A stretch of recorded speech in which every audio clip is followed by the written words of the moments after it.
1 minit, 1 video. Okey, kali ni part 2. Strike kali ni Daniel pula. Kita ambil shoot. Spesies thunder. Muka accent di situ. Saiz thunder sedap-sedap rasa. Macam biasa Rizal memotor di situ. Spesies tebal pipi. Sekali lagi nampaknya. Korang jangan silap faham. Sebenarnya Tekong pun strike, tapi aku saja je sabotaj tak nak ambil video dia.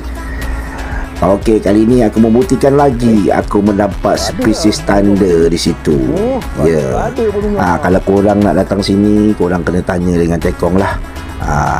Time Chun nak memancing ikan tanda tebal pipi ni, dia ada je spot yang terbaik untuk korang try. Umpuan tak payah leceh.